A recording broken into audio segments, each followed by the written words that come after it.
받음으로써 도내에서의 정치적 경제적인 지배권을 장악할 수 있었습니다.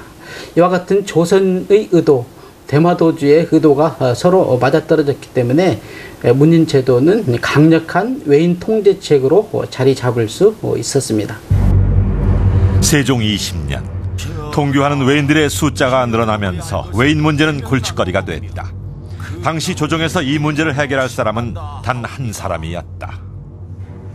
또한 외인들은 자신들의 천한 물건을 가져와 높은 가격을 요구하면서 외인들의 출입과 통제에 관한 문제가 이해가 가장 잘 아는데 이해는 지금 어디에 있는가?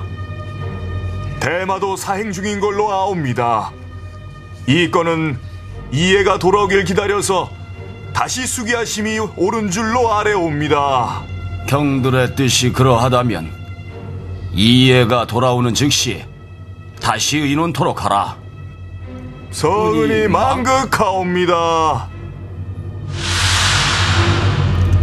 이렇게 이예는 대마도주 종정성과 문인제도를 체결하고 외인의 도항 허가와 체류기간을 통제했던 외인 문제 해결의 전문가였다. 조정 중신들도 이의 전문성을 인정하고 적극 따랐다. 세종 22년, 이예는 임금에게 대일 정책에 대한 자신의 철학을 피력합니다. 국가 대의로 타이르고 그 삶을 이롭게 하면 외인들이 기쁘게 따를 것이다. 이 문장 안에는 이예가 24세부터 71세까지 대마도와 일본 본토를 드나들며 온몸으로 체득한 외교 철학이 함축되어 있습니다. 외인들은 불손하여 마음을 측량하기 어렵습니다. 만약 욕망을 이루지 못하고 돌아가면 생명을 가벼이 여기는 무리들이 포악을 자행하고 날뛸 것입니다.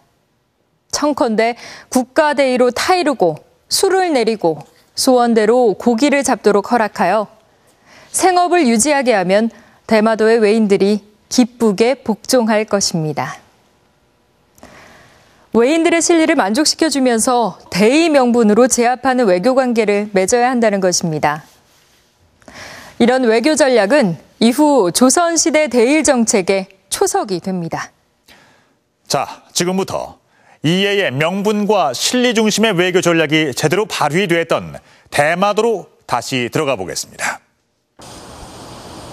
대마도에선 매년 8월 특별한 축제가 열린다. 아리랑 축제. 28년째 매년 대마도를 떠들썩하게 하는 지역 최대 문화축제다. 임진왜란 이후 1607년부터 1811년까지 조선과 일본 간의 우호 관계를 회복하기 위해 12차례 오갔던 조선통신사. 한 번 사행에 500여 명이 움직였던 화려하고 위풍당당한 행렬을 재현한 것이다. いつも見ても素晴らしいですね。はい。去年よりも今年はまた多かったと思います。通信誌を見てとても綺麗な人がいっぱい並んでいてすごかったと思いました。 한일 양국 간의 평화와 공존의 시대를 열고 우호적인 문화 교류를 선도했던 조선통신사.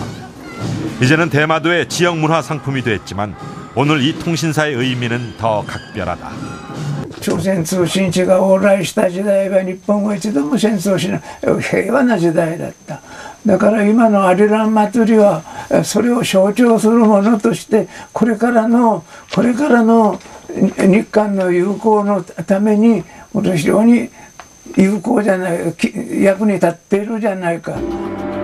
실록에 통신사가 처음 등장하는 것은 1428년. 통할통 믿을신. 믿음과 신뢰로서 통한다는 의미의 통신사는 종속이 아닌 대등한 위치에서의 교린 외교를 뜻한다. 조선왕조에서는 그 파견하는 목적에 따라서 사절의 명칭을 정했습니다.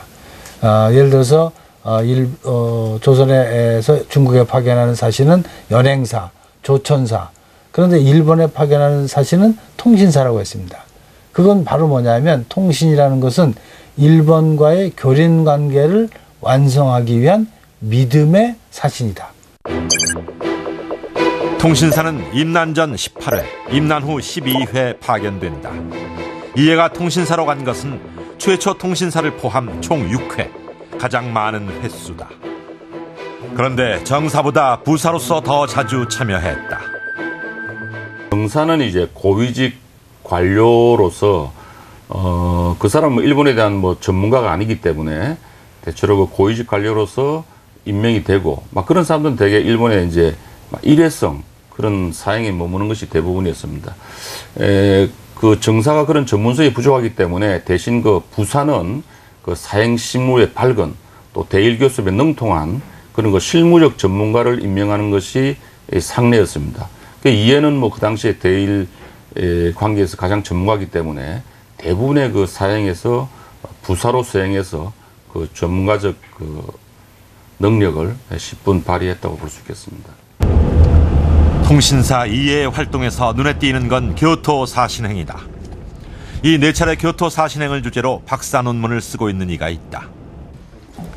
고교교사인 나카타 미노루 선생. 각종 자료를 모아 통신사 이해 발자취를 복원하고 있다. 그는 이해가 국가대표로 교토에 와서 일본 국왕을 아련했던 사신행을 주목한다. 일본 귀족들의 일기인 간문일기 속 조선통신사의 등장을 보자. ここですね。晴れだったそうです。高麗の人々がやってきて、進物、お土産ですね。数万貫、これお金を随分持ってきたみたいです。一切経というのはこれ大蔵経のことですね。を渡したと。で宝東寺というお寺で、室町殿、室町幕府の4人目の将軍、義持に、あったんですけれども、これなんですが、これは利芸が、高麗人、徒長をいたすべく、将軍に会うために、幕府にこう来たわけですね。その正史が利芸なんです。で室町幕府の、6番目の将軍の足利義則に、参上したわけですね。 그렇다면 실제로 이해가 일본 국왕을 만났던 장소는 어디일까? 제작팀이 먼저 찾은 곳은 교토 시내 사찰 등지원이다. 이해는 교토 사신행마다 이곳에 여장을 풀고 유숙했다. 정갈하고 고요한 분위기가 인상적인 사찰 등지원. 이곳에서 그는 일본 국왕을 만나 조선 임금의 뜻을 소상히 전달했다. 이해가 만난 대상은 막부의 4대 국왕 요시모치, 그리고 막부의 6대 국왕 요시노리, 무로마치 시대 최고의 실력자였다. 이해는 그들이 항상 원하는 대장경과 불경을 직접 전달하기도 했다. 일본 국왕에게 전달한 대장경은 이곳 상국사에 보관됐다. この相国寺はもともと天龍寺と並んで室町時代朝鮮王朝の前期に作られたとても大きなお寺で、足利幕府が全力を挙げてこのお寺を作り、そしてまた自分たちの政治外交の事務所にも使ってたんです。 무로마치 시대의 대표적인 사찰이자 막부 실력자들의 정치 모임의 장소이기도 했던 상국사. 하지만 이곳에 보관했던 대장경은 화재로 소실되고 말았다. 이곳에는 에도시대 교토의 모습을 복원해 놓은 그림이 눈에 띈다.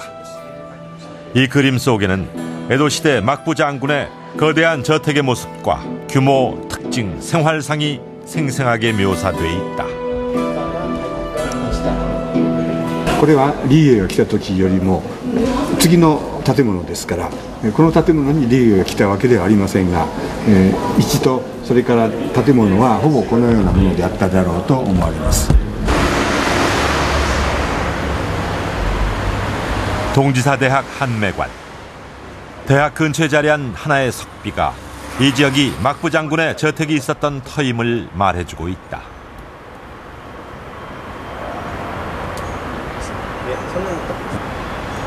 석비 외에도 이 터에서는 무로마치 시대의 각종 건축 유적들이 발굴돼서 이곳이 막부의 저택 터였음을 증명했다.